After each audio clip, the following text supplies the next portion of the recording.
নৌকার মধ্যে কাওয়া বইছে, আর ঈগল কাওয়া কিন্তু ঈগলদের খুব ভয় পায়। আমি উপর থেকে নৌকার মধ্যে নামবো, আর নৌকার থেকে কাওয়া বিদায় করে দিয়া একটা নতুন নৌকা আমি শেখ হাসিনার উপহার দিই। এখন আমি এইবারই ভোট চাইয়া গেলাম আপনাদের কাছে। আমি যদি এমপি হই, আগামীবার 5 বছর পরে আমার যদি আবার খায়াস হয় এমপি হওয়ার, আমি বইলা গেলাম আপনাদেরকে কাজ টাজ কইরা মন্দির রাস্তা বানাই দিয়া এমন সন্তুষ্ট করা করবো, আমি আর সাত চলে আইতাম না, খুশিটা আপনারা আমার বাড়ি গিয়া ভোট দিয়ে আসবেন। শুনেন, কামলা যে আছে, যে কামলা এর দাম আছে। আমি বিশ্বাস করি ঘাম কখনো প্রতারণা করে না। আমি ঘাম ফালাইতে জানি। আর মনে রাখেন, যে ঘাম দিয়ে গোসল করে সে ভাগ্য বদলায়, আর যে রক্ত দিয়ে গোসল করে সে ইতিহাস বদলায়। আরেকটা জিনিস শুনেন, আমি কিন্তু তেল মবিলওয়ালা নেতা না, আমি রক্ত দিয়ে প্রস্তুতি নিয়ে আইছি উন্নয়নের জন্য। অনেকে বলে, এরা কয় ব্যারিস্টার সমান যাই ভোট পাক না কেন, রাইতে আমরা লইয়া যাবো।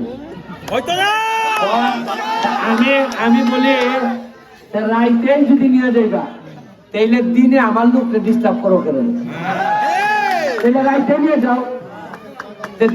দিনে আমার লোককে এত তেল মারতেছো কেন? এর মানে রাইতের রাস্তা তো বন্ধ, এই জন্য দিনে এইরকম খুব তেল মারতেছে। শুনেন, আমি খালি ঈগল মার্কা নিয়ে নামাতে এরা 15 দিন ধরে যতবার বাগানে আইছে, গত 10 বছরে এতবার বাগানে আসলে। শুনেন, আমারে মানুষ বলে যে ঈগল মার্কা নিয়ে কেন আইছি? কয়, ঈগল তো আকাশে উড়ে, তুমি ঈগল মার্কা নিয়ে কেন আইছো? আমি বলছি, ঈগল মার্কা নিয়ে আইছি কারণ হইল নৌকার মধ্যে কাওয়া বইছে, আর কাওয়া কিন্তু ঈগলদের খুব ভয় পায়। আমি উপর থেকে নৌকার মধ্যে নামবো, আর নৌকার থেকে কাওয়া বিদায় করে দিয়া একটা নতুন নৌকা আমি শেখ হাসিনার উপহার দিই। এখন আপনারা কইতে পারেন যে কাওয়া কেডা? কাওয়া হইল যে শেখ হাসিনার কথা কয় আর রাইতে চান্দাবাজি করে। কাওয়া হইল বঙ্গবন্ধুর কথা কয় আর চা বাগানের লোকের পয়সা মাইরা দেয়। এরা হইল কাওয়া, এরা নৌকাটারে ক্ষতি করতেছে।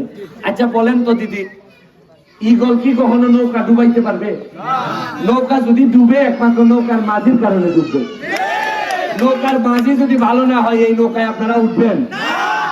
আমি কিন্তু নৌকার বিরুদ্ধে নির্বাচন করতেছি না, আমি নির্বাচন করতেছি নৌকার মাঝির বিরুদ্ধে।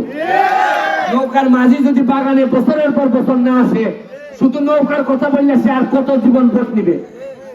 আমি যদি এইবার জিতে, আগামীবার নৌকার মাঝে আমি হয়ে আসবো বলে দিতেছি আপনাদের। শুনেন, ভালো লোকের কাছে যদি নৌকা না যায়, এই নৌকা কিন্তু আপনি বাঁচাইতে পারবেন না।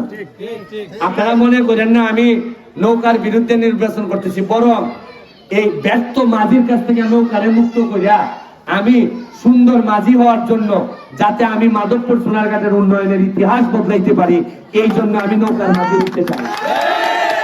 আমি আপনাদের আর ধৈর্য ছুটি ঘটাবো না, আমি আপনাদের কাছে আশীর্বাদ চাই। শুনেন, জমিনে কে সম্মানিত হবে তার ফয়সালা হয় আসমানে। সৃষ্টিকর্তা যারে সম্মান দেয় তারে কেউ অসম্মান করতে পারে না। আমি আপনাদের কাছে শুধু এইটুকু আহ্বান জানাই, আপনারা একটু, যারা আপনাদের ছেলে মেয়ে আছে, যারা তরুণ আছে, তাদের কাছে জিজ্ঞেস করেন যে ব্যারিস্টার সুমন কে। যদি আপনারা ভালোভাবে বুঝে শুনে যদি নির্বাচন করেন, অবশ্যই আপনারা ঈগলের বাইরে যাবেন না। আমি আপনাদেরকে আশীর্বাদ চেয়ে যাচ্ছি এইবার। আর মহিলাদের ব্যাপারে একটা কথা বলে যাই, আমি যদি এমপি হই ঈগল মার্কায় 7 তারিখে, আমার এলাকার কোন বাগানের মহিলা অথবা বাইরের মহিলা, তাদের শরীরে অন্য কেউ তো হাত তুলতে পারবেই না। অন্যায় ভাবে যদি জামাইও হাত তুলে, তাতেও জামাইয়ের বিরুদ্ধে আমি ব্যবস্থা করব। আমি এই কথা বললাম কারণ হচ্ছে গিয়ে, মহিলারা শান্তিতে না থাকলে এই এলাকা শান্তি হয় না। আমার বোন বিয়া দিমু যে জায়গায়, এই বোন যদি শান্তিতে না থাকে, এই এলাকার মানুষ শান্তিতে হবে না। ভাই হিসাবে আমি শান্তিতে থাকবো না। আমি এই কথা বলে জননেত্রী শেখ হাসিনার জন্য দোয়া চেয়ে আমি আজকের মতো বিদায় নিচ্ছি। যদি পাস নাও করি দিদি, তাও আপনাদের এখানে বারবার আসবো, আর যদি পাস করি তাহলে আপনাদের উন্নয়নের ইতিহাস বদলাই দিবে। এই কথা বলে আর লাস্ট কথা, আর একটা কথা বলে শেষ করি। বাগানের মানুষ সারা জীবনে খালি নৌকায় ভোট দিব, এরা কি কখনো ভোট নিব না? বাগানের আজকে যে আমার সামনে যারা আছে তার মধ্য থেকে একটা ছেলে মেয়ে কি ব্যারিস্টার হইতে পারবে না? আমি যে জায়গায় আছি, আমি যখন আরেকটু বয়স হইব, আমি চাই বাগানের একটা মেয়ে অথবা বাগানের একটা ছেলে গিয়া বলবে যে ব্যারিস্টার সুমন, তুমি এবার আমার একটা নৌকায় ভোট দাও, কারণ আমি ব্যারিস্টার বাগানের অমুক, আমার শেখ হাসিনা নমিনেশন দিছে। কারণ আমি একা একা নেতা হইতে আসি নাই, আমি অসংখ্য নেতা তৈরি করার জন্য আইছি। আমি তোমাদের মাঝে খালি 170 টাকা দিয়ে জীবন চলবে না রে বাবা, তোমাদের শিক্ষিত হইতে হবে।